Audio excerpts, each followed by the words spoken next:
شام کے 5 بجے ہیں۔ السلام علیکم، یہ ریڈیو پاکستان ہے۔ سمینہ وقار سے خبریں سنیے۔ پہلے اہم خبروں کا خلاصہ۔ قوم آج 75واں جشن آزادی اس عزم کی تجدید کے ساتھ منا رہی ہے کہ ملک کو ایک حقیقی اسلامی فلاحی ریاست بنایا جائے گا۔ وزیر اعظم نے سماجی اور اقتصادی انصاف کے قیام، قانون کی حکمرانی اور پاکستان کا مساوی معاشرہ بنانے کے لیے ہمارے بانیوں کے خواب کو عملی جامہ پہنانے پر زور دیا ہے۔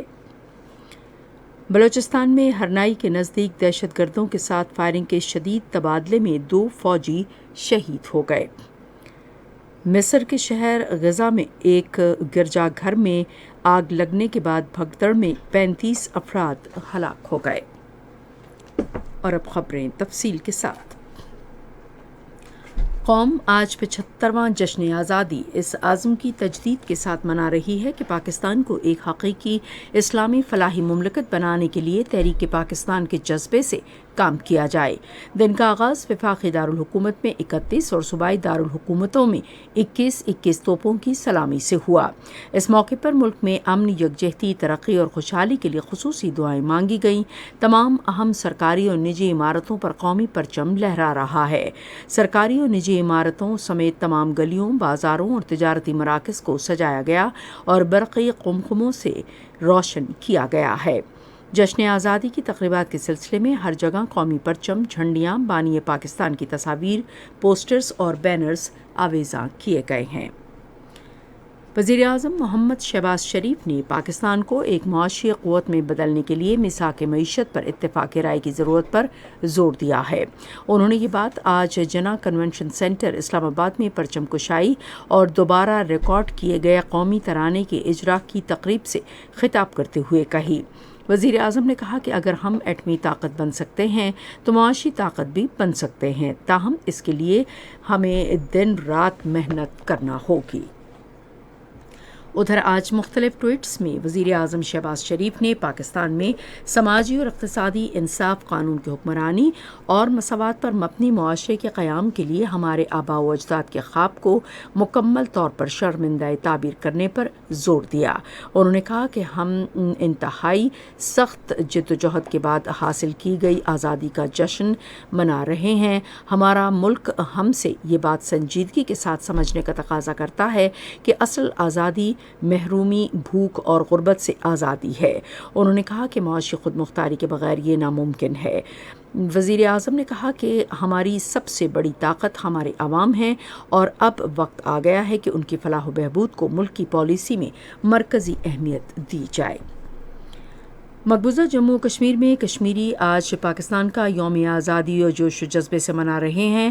غیر قانونی طور پر بھارت کے زیر قبضہ جموں و کشمیر میں لوگوں نے فوجیوں کی بڑی تعداد میں تعیناتی کے باوجود وادی کشمیر میں جموں خطے میں اپنے گھروں اور دوسری عمارتوں کی چھتوں پر پاکستانی پرچم لگائے۔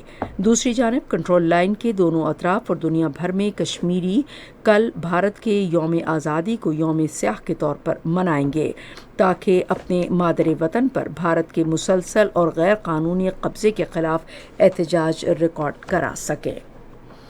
وزیر اعظم شہباز شریف نے سویٹ ہومز کے بچوں کو سفر کی سہولت کے لیے بسوں کا تحفہ دینے کا اعلان کیا ہے۔ سویٹ ہومز میں جشن آزادی کی تقریبات میں حصہ لیتے ہوئے انہوں نے زمرد خان، جو یتیم بچوں کو مفت تعلیم فراہم کر رہے ہیں، کی تعریف کی اور ان کے کردار کو سراہا۔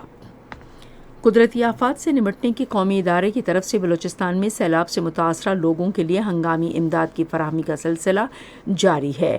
NDMA کے مطابق 60,000 سے زائد خاندانوں کے لیے ترپالیں، کمبل اور مچھردانیاں بھجوائی گئی ہیں۔ 35 جنریٹرز، نکاسی آب کے 30 پمپ اور 5,000 راشن کے تھیلوں سمیت 200 اسکول ٹینٹ بھی متاثرین کے لیے بھجوائے گئے ہیں۔ سعودی ریلیف کی طرف سے فراہم کیے گئے راشن کے 1,000 تھیلے بھی بھجوائے گئے۔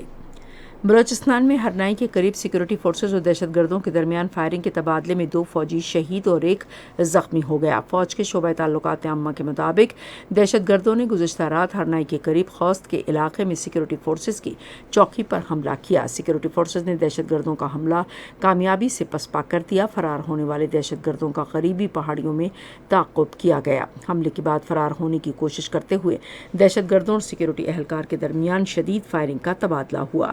جھڑپ کے دوران دہشت گردوں کو بھاری نقصان پہنچاتے ہوئے 2 بہادر جوان نائک عاطف اور سپاہی قیوم نے جام شہادت نوش کیا اور میجر عمر زخمی ہو گئے۔ مصر میں غزہ شہر کی گرجا گھر میں آتش زدگی کے بعد بھگدڑ مچنے سے بچوں سمیت 35 افراد ہلاک اور 45 زخمی ہو گئے۔ سیکورٹی کے ذرائع کے مطابق نواحی علاقے امبابا میں قبطی گرجا گھر ابو سفین میں ایک اجتماع میں 5000 افراد جمع تھے کہ شارٹ سرکٹ کے باعث آگ لگ گئی۔ آگ سے چرچ کا داخلی راستہ بند ہو گیا، جس کے نتیجے میں بھگدڑ مچ گئی۔ اسی کے ساتھ خبریں ختم ہوئیں۔ مزید خبروں اور تجزیوں کے لیے آئیے ہماری ویب سائٹ پر radio.gov.pk اور فیس بک کے link radio Pakistan news official پر براہ راست ویڈیو اسٹریمنگ بھی